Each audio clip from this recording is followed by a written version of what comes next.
Welcome to another Colors of Prague.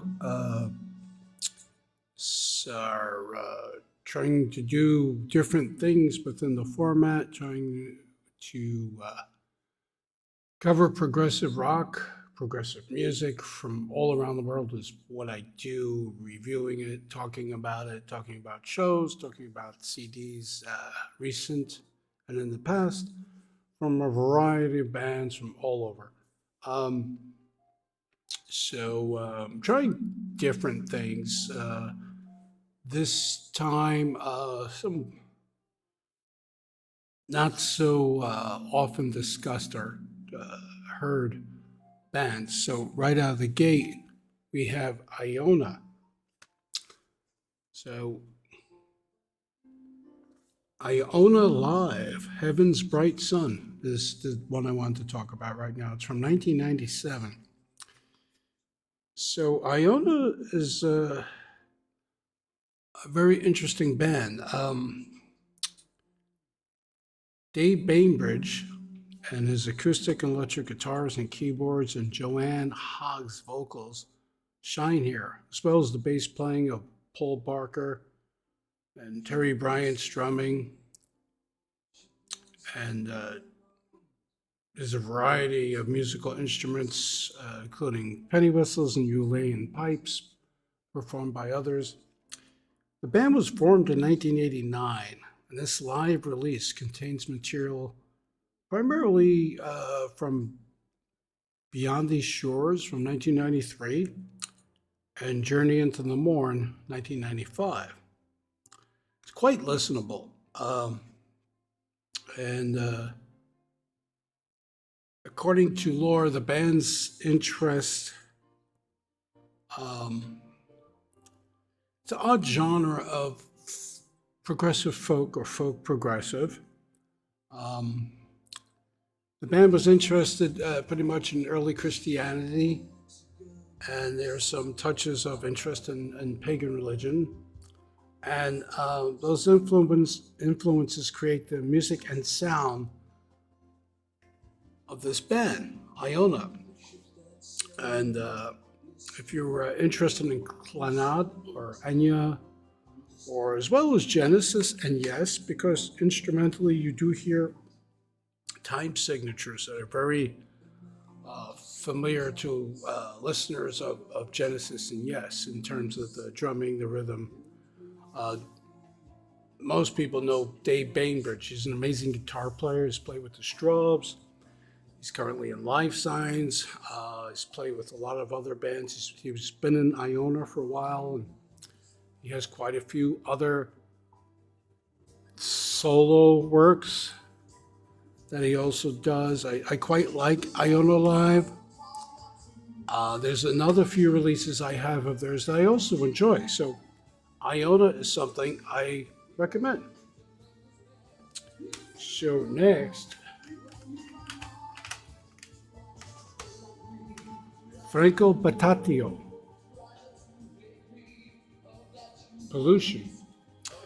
So Franco Battiato is a very interesting character from the Italian progressive field.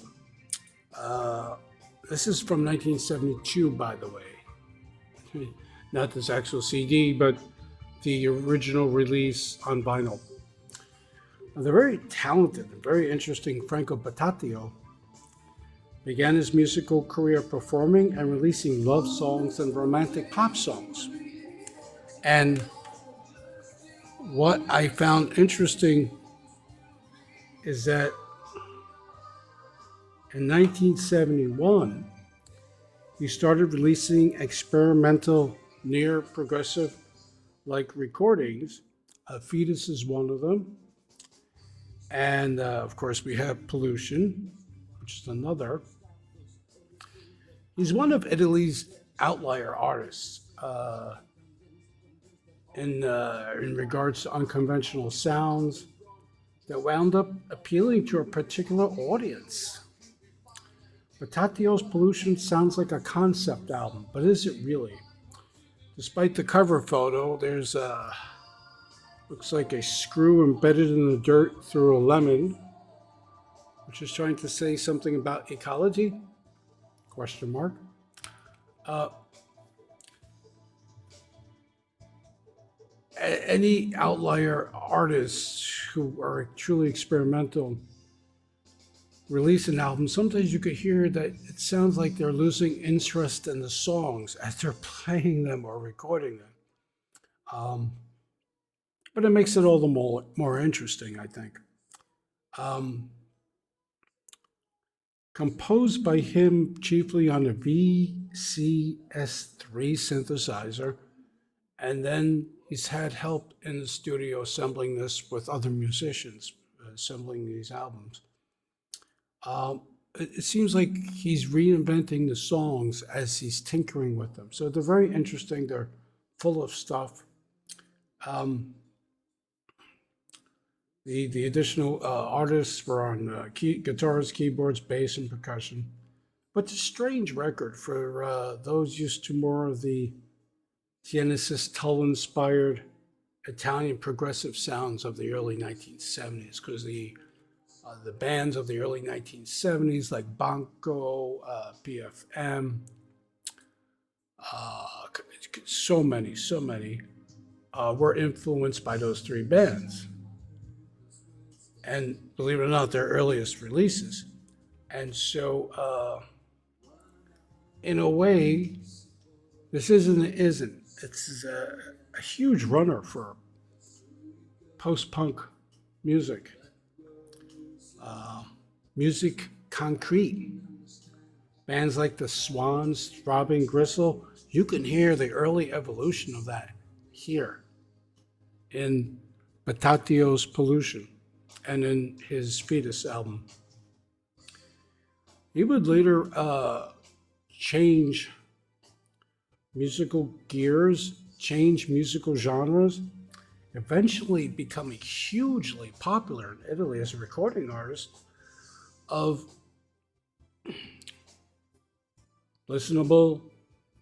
very listenable music. It was very popular, very huge. He still is to this day, very well revered. But at the same time, he would also go back and forth and insist on other Italian prog bands and individual artists. And so he appears on a lot of other stuff. It's by some very popular bands we all know from Italy. So, but I did want to say, if you're interested in something really strange and willing to take a chance,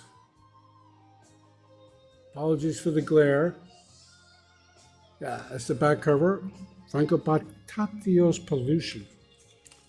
It's certainly something different. Next they have Conqueror,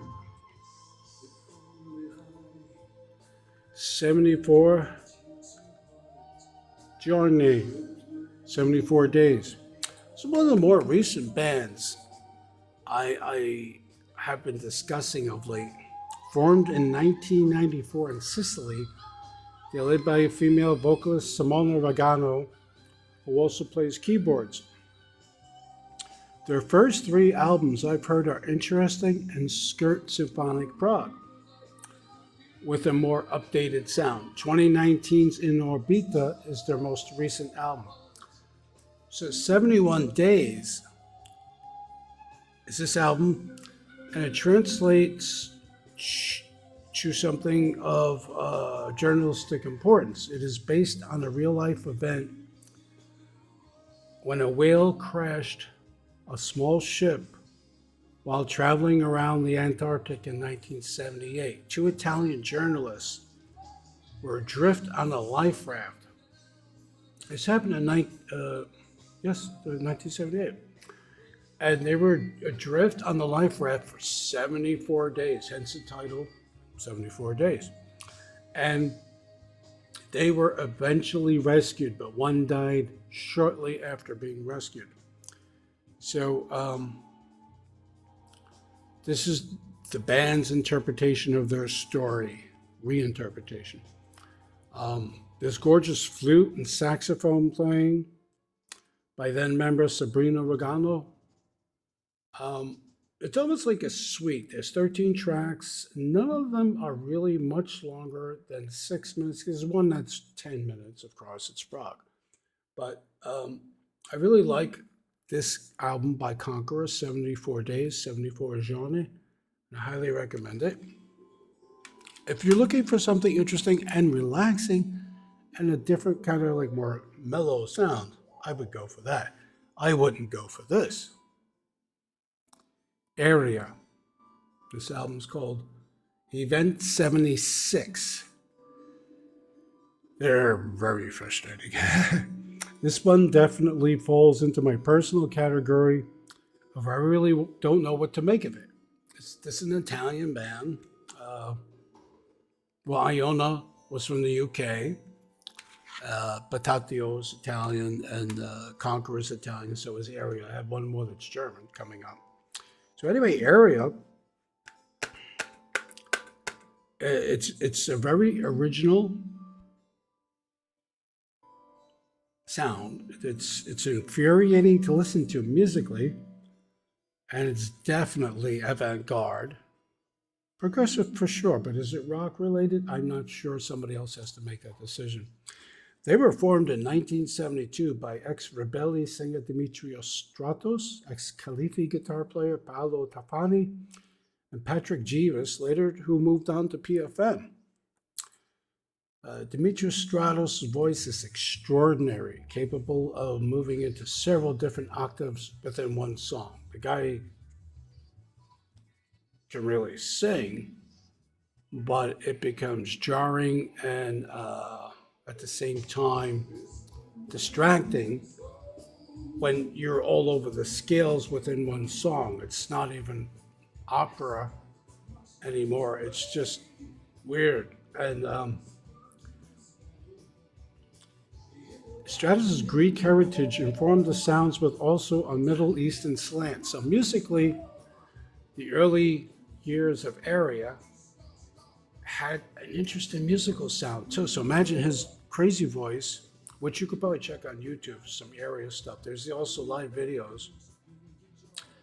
By 1974 and their second album, they were entering a free jazz territory, the likes of Ornette Coleman or even Sun Ra in this orchestra. So we're talking about Area being,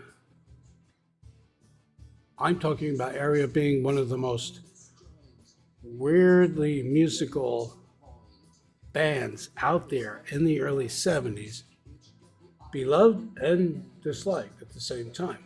Another thing going on with Area is that they were aligned to the political left in the early 70s in Italy. So they had some difficulties with support from labels, from fans, and but were known to do possibly legendary live shows. So hence this one. So this is from a live show in Milan in 1976, but not released until I believe 1979. It only has 3 songs. They're all improv, of course. One is Chaos Part 2, which is the first song, which runs a staggering 20 minutes. One is Chaos Part 2, Part B, which is 10 minutes, and then the Event 76. This was from a live event, and the band went out there and didn't decide not to play any of their sometimes not structured songs anyway, and just do improv. And it was recorded, and it's out there. So I mean, there are so many people out there that really like Area. I have some other recordings. I tend to give them a chance from time to time.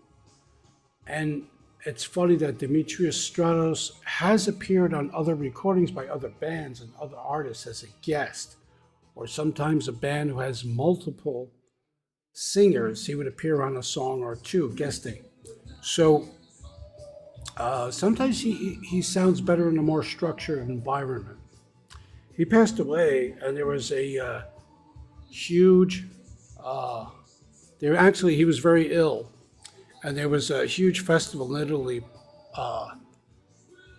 plotted in his honor to help raise funds for his medical costs. And quite close to that, he passed away. So the festival went on anyway, so it was in his honor. So anyway, Area, truly whacked out, strange band. And yeah, you saw right. That's that's the cover photos from the first Frankenstein film, Boris Karloff, and there's some mini shots of Karloff. So they also didn't, I'm sure, recognize any copyright with that one.